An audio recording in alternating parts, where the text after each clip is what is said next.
Iran और उसका परमाणु कार्यक्रम ये वो मुद्दा है जिस पर लंबे समय से इसराइल, अमेरिका और तमाम मगरबी ममालिकों यानी पश्चिमी देशों की नजरें हैं।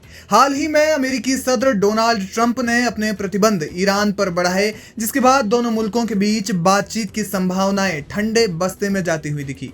हालांकि एक ओर जहां ट्रंप ने ईरान पर पाबंदियां बढ़ाई हैं, तो वहीं दूसरी ओर उन्होंने ईरान के जौहरी प्रोजेक्ट यानी परमाणु कार्यक्रम के मामले में बातचीत करने के संकेत भी दिए। लेकिन इसको लेकर अब ईरान ने अपना रुख साफ कर दिया है। ईरान ने कहा कि प्रतिबंध और बातचीत दोनों एक साथ नहीं चलेंगे। ईरान के वजीर खारजा यानी विदेश मंत्री सैयद अब्बास अरागची ने कहा कि उनका मुल्क बाहरी दबाव और तमाम पाबंदियों का सामना करते हुए बातचीत करने के लिए कतई तैयार नहीं होगा। दरअसल रूस के विदेश मंत्री सर्गेई लावरोव तेहरान में एक दिन के दौरे पर थे, जहां उन्होंने अमेरिकी प्रतिबंधों और जौहरी प्रोग्राम पर लंबी बातचीत की। इसके अलावा दो तरफा मौज़ूआत यानी द्विपक्षीय विषयों पर भी दोनों मुल्कों की बातचीत हुई।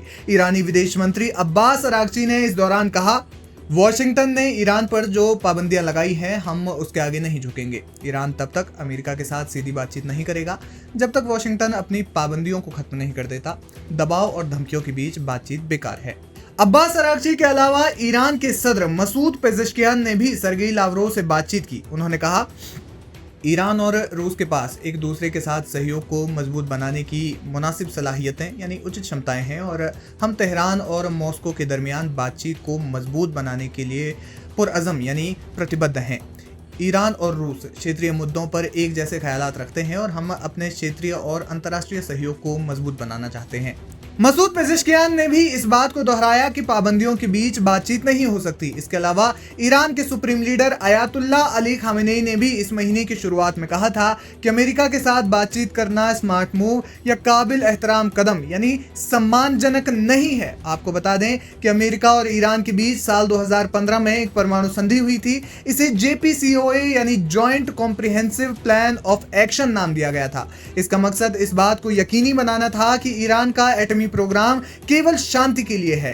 लेकिन साल 2018 में अपने पहले कार्यकाल के दौरान ही डोनाल्ड ट्रंप ने इस समझौते को तोड़ दिया। इतना ही नहीं, उन्होंने इस समय ईरान पर प्रतिबंध भी बढ़ा दिए थे। इसके बाद ईरान ने अपने परमाणु कार्यक्रम की दिशा में और तेजी से काम करना शुरू कर दिया था। हालांकि इस मुलाकात के दौरान ईरान के वजीर खारजा अब्बास अरागची ने कहा कि उन्होंने JPCOA को जीवित रखने के लिए रूस से गहरी बातचीत की है। यानी कुल मिलाकर ईरान ने साफ कर दिया है कि जब तक अमेरिका अपनी पाबंदियों को नहीं हटाता, तब तक वो परमाणु मसले पर बातचीत कतई नहीं करेगा।